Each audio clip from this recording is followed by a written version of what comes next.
Fala senhores, bom dia, boa tarde, boa noite, boa madrugada para você que está se preparando. Bem-vindos para mais um bloco da matéria de Direito Penal, em sua parte geral, tá? Dando por praticamente já finalizado a parte do tema da excludente de licitude, tá? Vamos finalizar nesse bloco esse tema, tá bom? E sem demora já vamos para a lousa, tranquilo, senhores? Causa de exclusão de licitude, temos aqui ainda tratando, das causas legais, entramos no estrito cumprimento do dever legal. O que seria isso aqui, professor? Diz respeito à agressão a bens jurídicos pelos agentes públicos no exercício de suas atribuições, conforme descrito no artigo 23, inciso 3 do Código Penal. Haveria, senhores, incoerência caso o ordenamento jurídico impusesse um dever a alguém e punisse criminalmente por isso. Sem lógica total, Trata-se, portanto, de uma causa de exclusão de licitude que consiste na prática de um fato típico em razão de o agente cumprir uma obrigação imposta por lei de natureza penal ou não. Pergunta aos senhores: há conceito do estrito cumprimento de dever legal dentro do Código Penal, senhores? A resposta é não, tá? O Código Penal só traz os conceitos de legítima defesa e estado de necessidade. Tranquilo? Atenção com relação a esse ponto.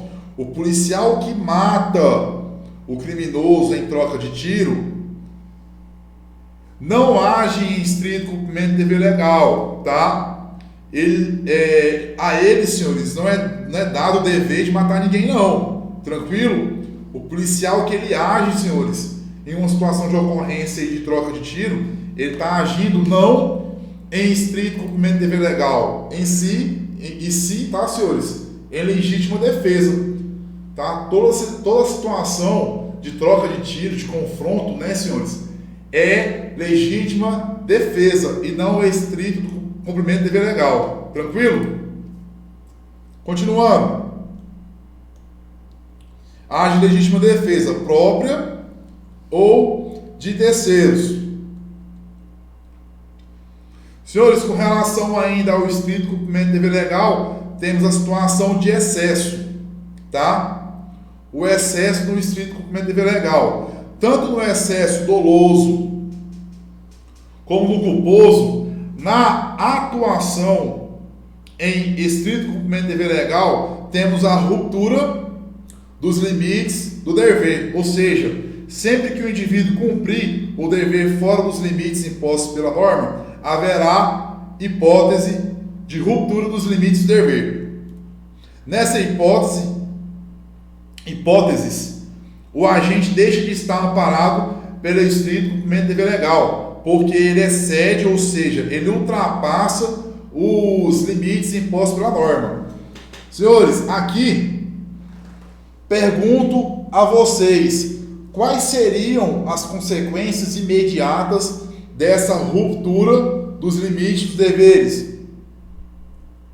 Pergunto mais, quais seriam as consequências imediatas desse excesso, senhores, na prática pelo agente? Aqui temos duas consequências. A primeira é o seguinte: automaticamente, senhores, vai ser excluído a licitude da conduta, tá? Se exclui a licitude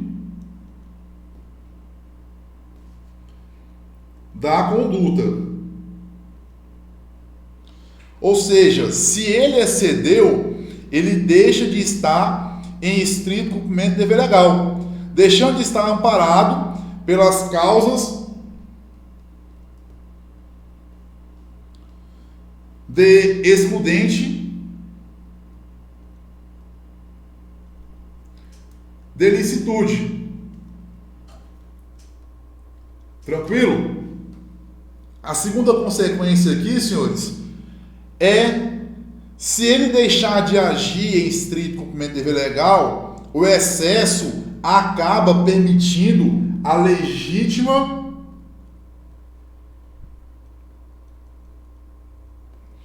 defesa da pessoa agredida. Perceba, senhores, o agente iniciou uma conduta amparado numa excludente de ilicitude e pela prática excessiva por ter rompido o limite, tá? Agindo com excesso de forma dolosa ou culposa, eu dou àquele que era o autor a situação de agir em legítima defesa. Entenderam isso aí? A legítima defesa da pessoa agredida. Ora, senhores, em seu direito de pessoa que sofreu excesso, ele vai poder agir amparado nesse estatuto aqui. Tranquilo? Continuando. São ações do cidadão comum autorizadas pela existência do direito definido em lei e condicionadas à regularidade do exercício deste direito. Eu estou falando de quê, senhores? Eu estou falando do exercício regular do direito. Exercício regular do direito. Tá? O exercício regular do direito, ou seja, com proporcionalidade e observância de limites, se houver excesso, o agente deve ser responsabilizado. Ademais, deve, de fato, ser um direito estando previsto direta ou indiretamente na lei. Tem que ter previsão legislativa, tá? Para agir no exercício regular do direito. O nome já diz, né, senhores? Não pode ser baseado em costumes. Parte minoritária da doutrina entende que seria possível, mas a parte majoritária não, tá bom? Eu não posso basear a ação em exercício regular do direito baseado em costumes, tranquilo? Também é necessário que o agente aqui, senhores, tenha consciência de que está agindo acobertado pela a excludente aqui, tá? Pela excludente. Professor, dá um exemplo de exercício regular de direito. Exemplo. Senhores, lesões em práticas esportivas.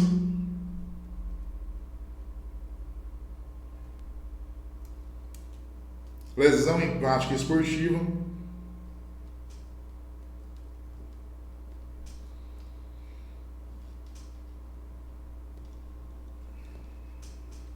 O que mais, professor? Prisão em flagrante realizada por particular. Prisão em flagrante. Vou colocar a PF, tá? Melhor, PF não, porque é auto de prisão. Só PF. Prisão em flagrante realizada por particular. É possível, professor? Tá? Seria o flagrante conhecido como flagrante facultativo.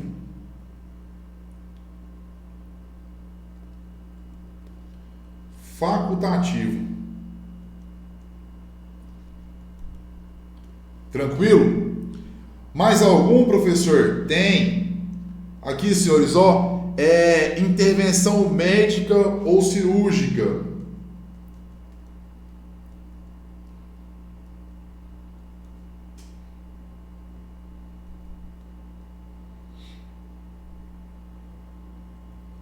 Ou cirúrgica.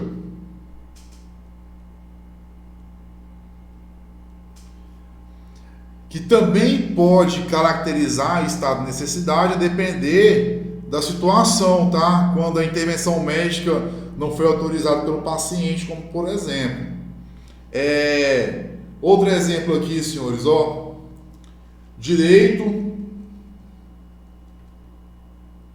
de castigo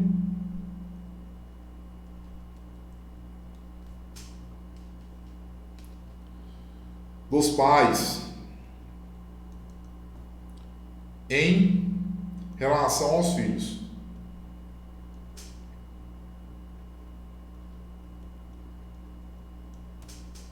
Tá? Esses são os exemplos de exercício regular de direito. Tranquilo? Aqui, senhores, trouxe para vocês um quadrinho comparativo aí entre o estrito cumprimento do dever legal e o exercício regular do direito. O estrito cumprimento do dever legal, senhores, ele é compulsório, tá? O agente é obrigado a cumprir o dever legal. Enquanto que o exercício regular do direito ele é facultativo. O agente é autorizado a atuar pelo ordenamento jurídico, mas a ele pertence a opção entre exercer ou não o direito assegurado. Tranquilo? Senhores, encerramos aqui a parte das causas legais e entramos nas causas supralegais da exclusão da ilicitude. Tranquilo? Vamos lá. Consentimento do ofendido. Qual a natureza jurídica, senhores, do consentimento do ofendido? Trata-se de uma causa supralegal de exclusão de ilicitude. Os requisitos: o único titular, que é o bem jurídico, né? O agente capaz de consentir, consentimento moral e que respeite os bons costumes. A doutrina tradicional diz que deve ser expresso, mas não precisa ser formal, pode ter qualquer forma. A doutrina moderna admite também a tácita. Tranquilo? 5. Prévio ou simultâneo à conduta. Não pode ser posterior. Isso aqui é importante, tá, senhores? Não pode ser posterior. Caso seja, pode ser causa extintiva da punibilidade, como, por exemplo, a renúncia ou perdão nas ações privadas. O bem deve ser disponível. O agente que comete o fato típico deve ter ciência desse consentimento.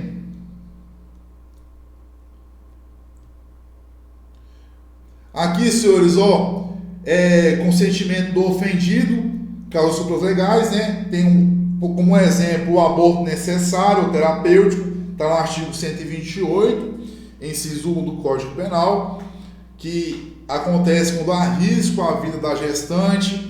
A doutrina majoritária entende que a natureza jurídica do aborto necessário é causa especial de estado de necessidade. O aborto sentimental necessário, que vai estar no inciso 2, entendeu? É quando resulta de estupro. E aqui finalizamos o nosso estudo com relação à exclusão da ilicitude. Senhores, a gente tem tempo ainda aqui, mas eu vou deixar para iniciar a próxima matéria, que já é a culpabilidade, no próximo bloco, tá bom? Aguardo vocês no próximo bloco, a gente vai dar início à culpabilidade. É um tema que é bastante cobrado em prova também, tá bom? Então, foco, determinação, vejo vocês na próxima aula. Tranquilo, senhores? Fiquem com Deus e até a próxima. Avança! Reconhecemos a nossa dependência do Senhor.